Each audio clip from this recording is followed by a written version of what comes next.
Well, in general, as you may notice in life, the number of people who are ideological fighters, for whom it does matter where Russia is going in its foreign policy, what are its guidelines, whether we perceive Russia as Europe or as Eurasia or in some other way, the number of these people is not that high.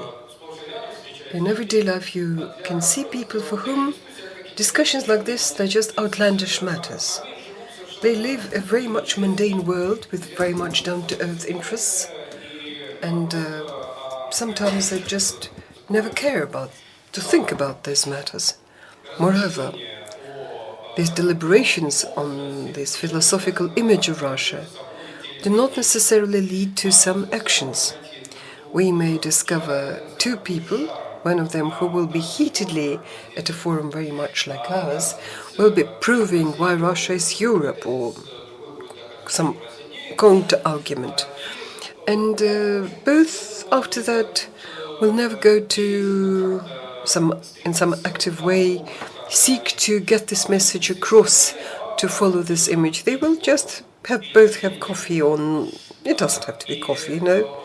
So this gap between what you can get out of person as his personal opinion and things that he does or wouldn't do, I suppose this is what plays a very important role in the way what really Russia's image in the world, what is its foreign policy.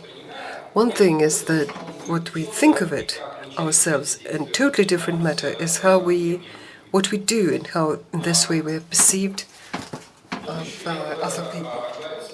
I would make another reservation here. Just another word about Europe, that in recent years I regret as I see that the discussion whether Russia is Europe or it is not, apart from having a constructive and humanistic message, because we were all raised in European culture, it also acquires a certain chauvinistic hue about this. When people say that, but we're Europe, what they mean is that we are whites, not like, all those people. This is also quite a dangerous trend as I see it. Every time, and all those who do not belong to Europe, in some areas have been showing results of their development that are far better than Russia and far better than quite a few European countries. That is why when we speak about the goals of our development, whether we speak about whether we need to in somehow reassert our belonging to a certain cultural tradition, or when we say that what we seek to do both in domestic policy and abroad is to overcome a certain structural lagging behind, which is not so much about cultural tradition, but in some technology. Some things do not work in Russia the way they should in Europe. So there are more arguments in favor of this interpretation, and we very often see that things that in this country, in Russia, happen somewhat unlike what we would want them to do. Not because people who do it, they want to some way to bring us closer to Europe or further away from Europe. The way we feel is good quality, whatever. They never care about foreign policy motives, but this structural retrogression, that something that has not yet been this gap has not been closed by the way our system works, our roads, or whatever infrastructure. This is something we need to consider both within the country. Domestically, we should bear that in mind when we discuss the image of Russia and the way Russia is perceived in the world.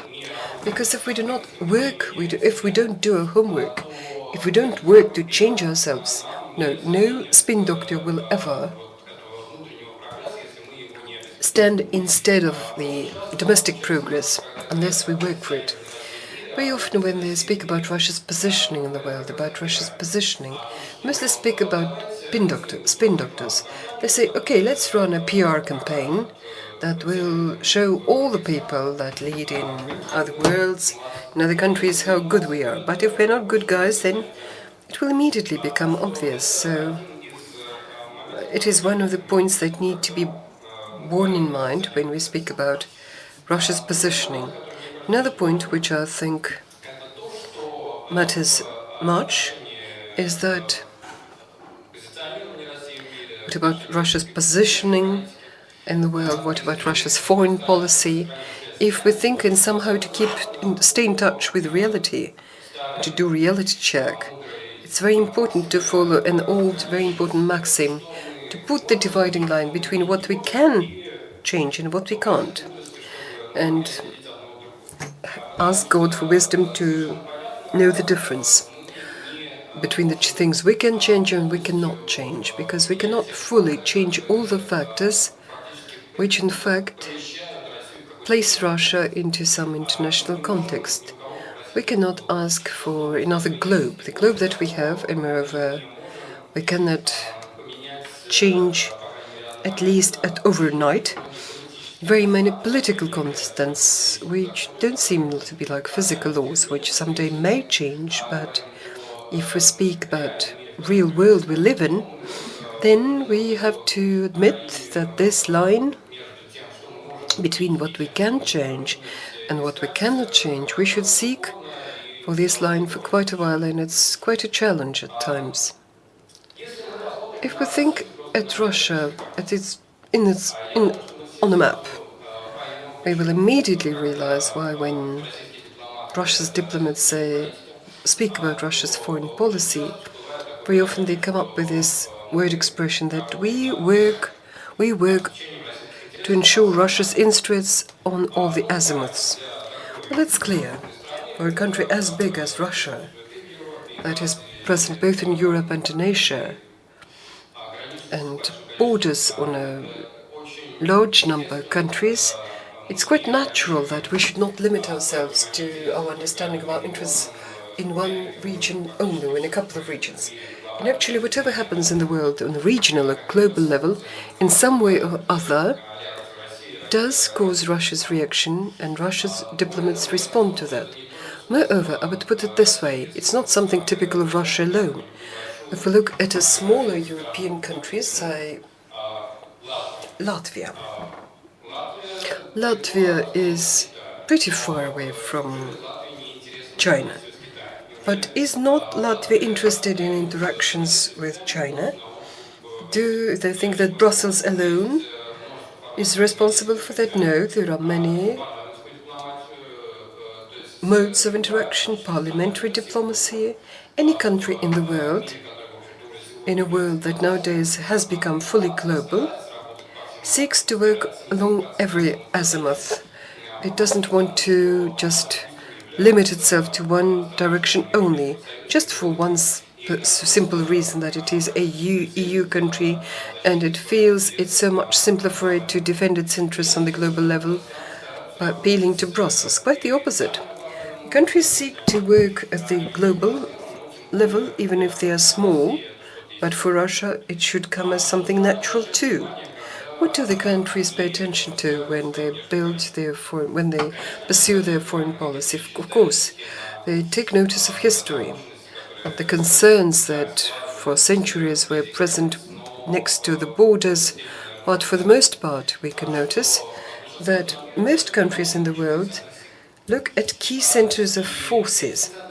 And these centers of forces, it's not so much, and it's not necessarily always coincide with, say, the centers of military might, as centers of economic might.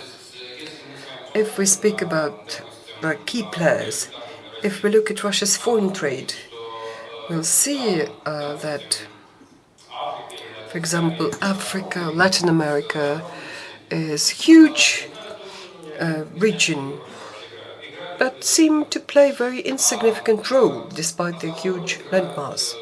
The main key players are Europe, which before we started the sanctions game with them, accounted for 25% of our trade turnover, And Asia, among Asian countries, China has a special place, but a number of dynamic economies in Asia are great, and this is reflected in their trade with Russia. Is it something unique for Russia? No, not in the least. And when we say, for example, that Russia nowadays, because of negative dynamics in its relations with the West, is taking a pivot to the East, let's look at the pivot to the East by the EU. We would see that the EU is one of the leaders in its trade with the main Asian countries, and it is there not because these Asian countries chose or picked Europe culturally or historically. It is there because it is economically strong. And this is exactly what makes a very good distinction as compared from Russia. Nowadays, in many ways, economic might, it's not something that Russia could boast of. In this way, we seek to find ways that would ensure our interests in the way they're formulated by the Russian leadership, because we cannot speak about some objectively existing interests here.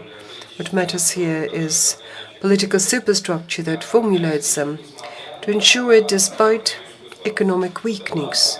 This is one of the objectives that our foreign policy address. And all that happening in a world which on the one hand becomes unprecedentedly large.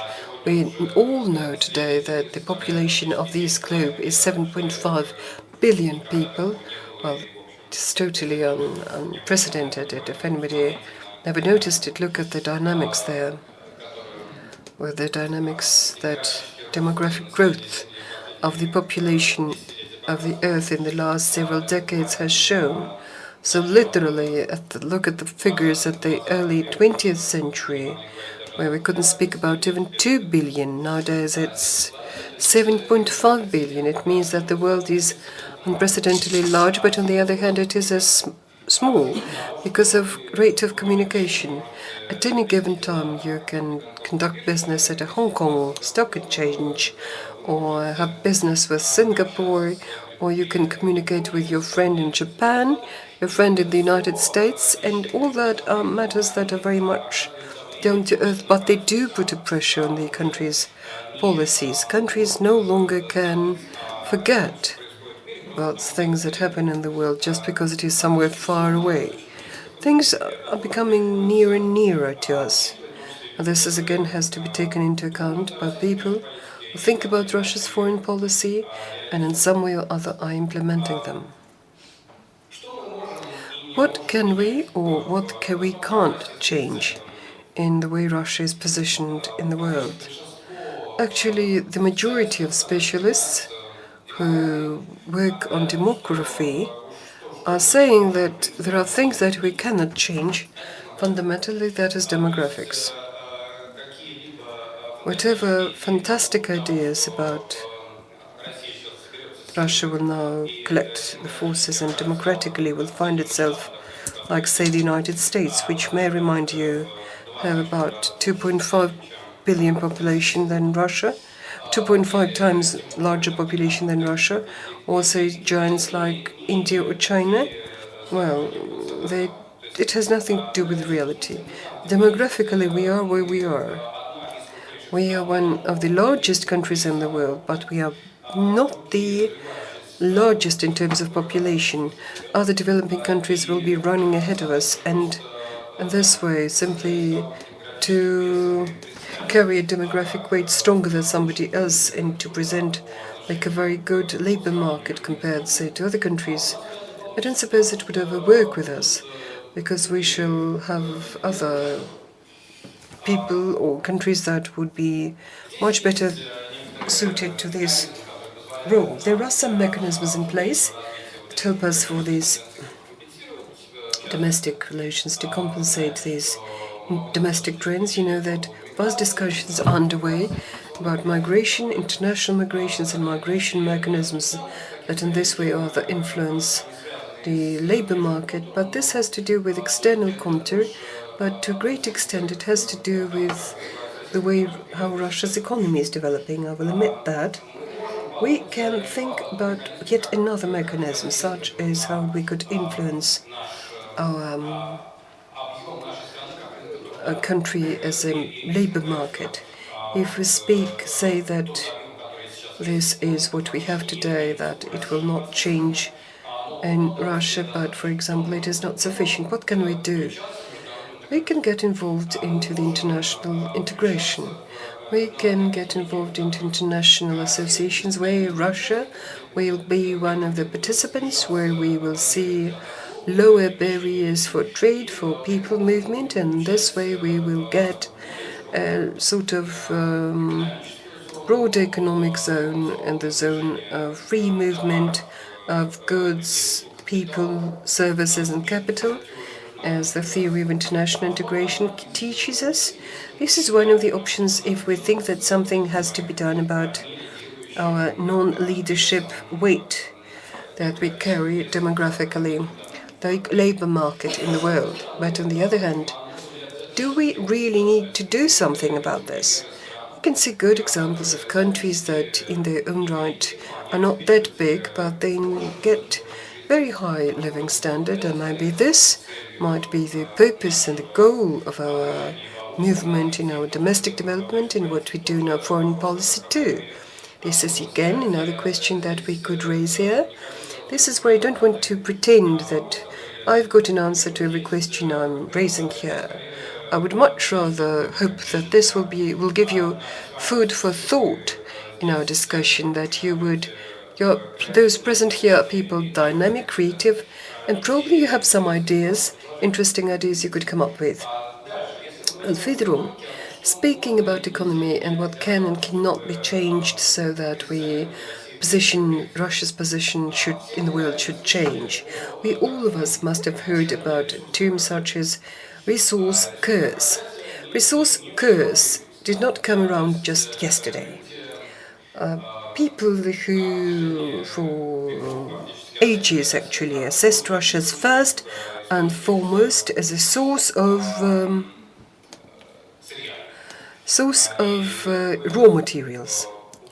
And in Pushkin's poetry, you can find these lines that every remarkable thing from London to Russia is brought as we sell timber and lard. That was what it was like in the early 19th century. And if we look at what trade is like now, this is something still prevailing with a strong sort of inkling towards Russia's trading its material resources and raw resources. Hence, interest for Russia in many countries of the world is somewhat very, very one-sided. If we want in some way to reposition ourselves and pose greater interest for other countries, then this disbalance in our economy has to be addressed. This objective has been many times raised. Many people spoke about this, including active President and Prime Minister of the Russian Federation, but it turned out not to be that simple, even if you are keen on that. Further, what can we change if we speak about Russia's foreign policy, about Russia's position in the world? We can change what decisions are made, the contents. Yes, indeed, this is where very often, when we speak about the decisions that are being taken, what comes to people's minds is a very limited list of these breakthrough topics that get to front pages of the press and the Ukraine and Syria. On these issues, it may not be that simple to access change, but at least in a public discussion one can see some offers when somebody says that we must be even stronger in Russia's representation in Syria and in processes that are underway during the civil war there, whereas others say Russia, quite the opposite, needs to stop its involvement in Syria and that civic conflict that continues in Syria. On Ukraine, one can find the same positions voiced, but foreign policy is not limited with these three subjects. There is a wider spectrum. questions way beyond, well, experts. Few people ever think about. And if we start discussing what should be the policy of Russia, say, towards Vietnam, for that matter, 100 million people population. And we've got experts who work on it, but with the exception of those experts who deal with this country, few people, if any, would come forward with anything good about its policy towards it. And areas where we interact with an important country that seems to be very promising, a very promising economic partner, and if we look at the audience of people, say, even those who are interested in summer policy and do not work on this particular country, what can we get in that? We can get in a piece of advice to expand and extend our economic contacts. This is an abstract phrase. What would come out of it? Nothing. Well, the same is true of points you should make, is that the range of suggestions one can make on different domestic topics, it turns out not to be that broad, and it's not well developed as we would like it to be. People often complain that they don't that this decision makers never listen to what the experts have to say. Well, I wouldn't say that experts' opinion is totally disregarded. No, I would much rather say that sometimes they don't do what the experts should suggest. And the experts turn out to be much more moderate and much more constrained than the decisions that are taken at the government level.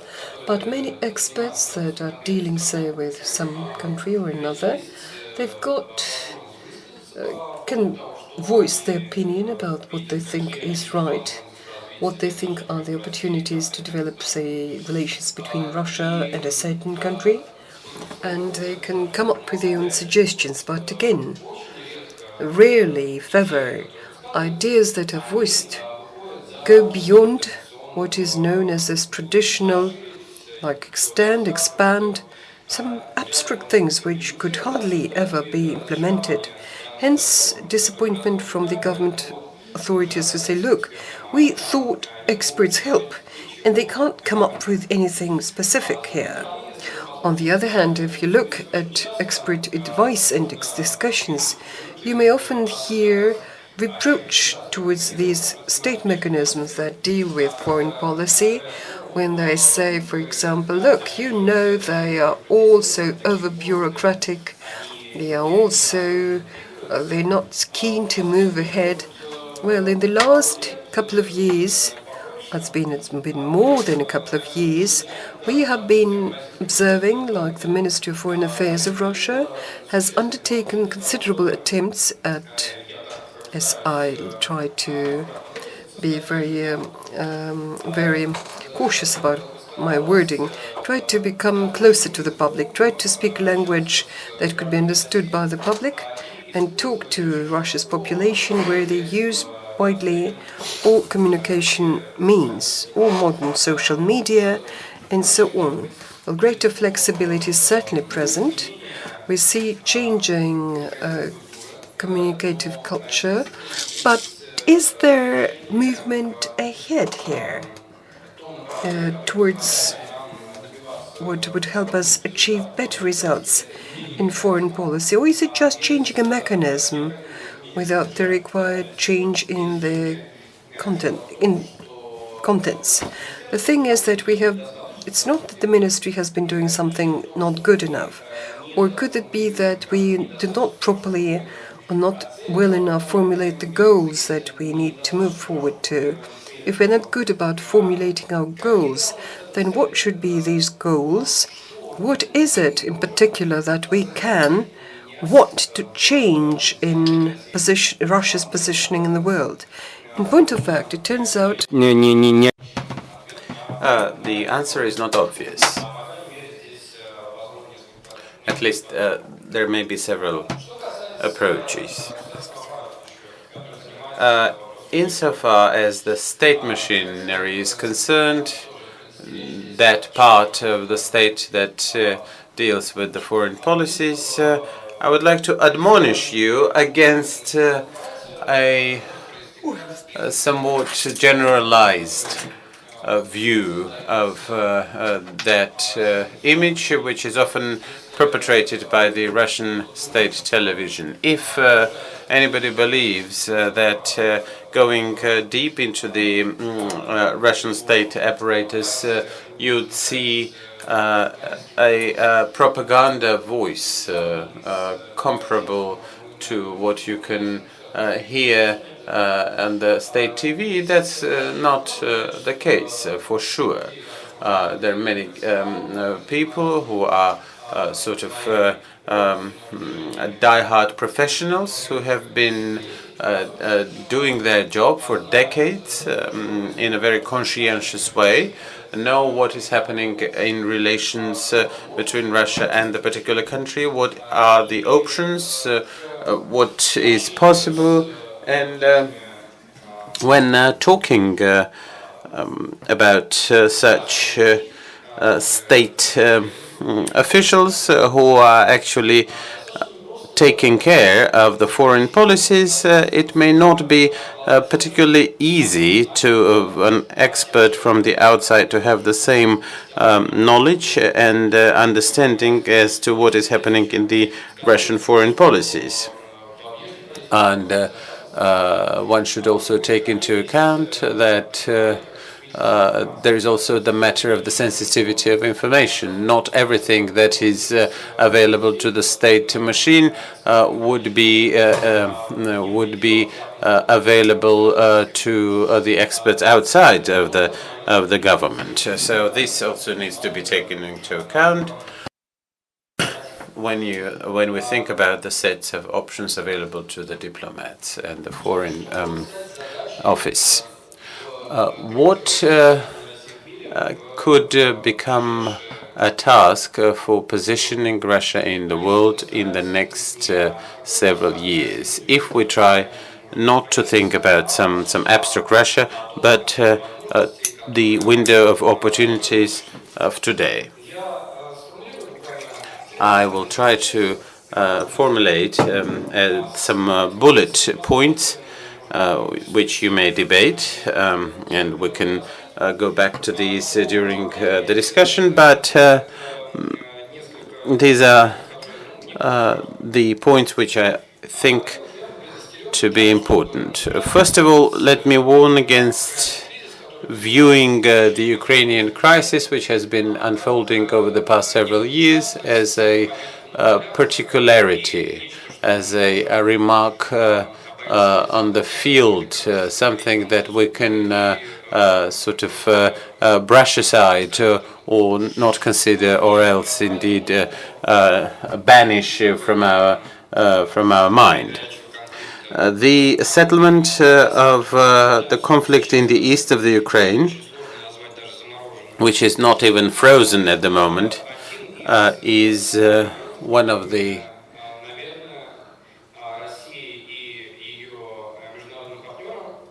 questions that Russia and its international partners and counterparties will have and indeed must deal with. And of course, this definitely is related to the issue of sanctions, because if Russia and the developed economies of the world sanction each other, it is hardly possible at all to talk about improving relations. Another matter that we could discuss, in spite of all the limitations, is to continue accumulating the mistakes or accumulation of errors. The don't do stupid stuff phrase. And there is another phrase which can be put into the same league, is minimization of damage. Minimizing the damage.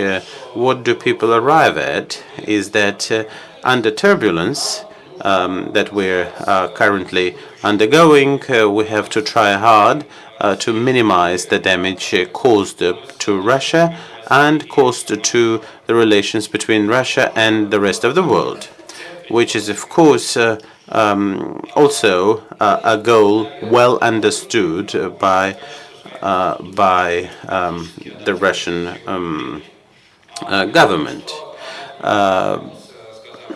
I mentioned that the Russian Foreign Ministry is changing its communication paradigm, and we think that the quality of the institutions will not give us a leap forward without some of the points that have been mentioned earlier. So if policies do not change, then mechanisms, even if changed, will not move us forward. What should we also think about is that the Russian foreign policy should work for the interests of the economic development of Russia. Because economically speaking, Russia is lagging behind very many countries. It is far from being a model of best practices in great many fields, and this will in many ways continue to compromise our international position rather than any specific conflict, and even military conflict, which we all hope to avoid. So unless we do something in the economy and in the foreign policies to strengthen the economic development, then we will indeed be failing in more and more respects. Trying to work out our relation towards the outer world is indeed another point that needs to be worked upon, which is the foreigners coming to Russia. There's still a lot of visa and administrative barriers for those who wish to visit the country, to visit Russia, and this point is often related to technicalities. But if we do not introduce a change in these seeming technicalities, then Russia would become something between terra incognita and an exotic place which only relative few discover. So, and finally, something that we could do more than we're doing now is that if you see a resource limitation, if you see a limitation whereby you would not be able to stand in equivalence or in parity with the economy of the US or China, then what do you do to strengthen your position in the international community? You have to abide by the rules, because these international rules are a security against your own interests to be impinged. And this is one of the tasks that we have to consider in the framework of the international institutions. We may and probably should become more of a team-oriented partner, because not everything is confined to the relations between Russia and the West. Because unless if we look at the world on the whole, we'll see that many countries of the world would be willing to cooperate with Russia if Russia were to be viewed as a predictable player player interested in team approach, in team work, rather than a sort of a selfish player. There is thus an opportunity that we could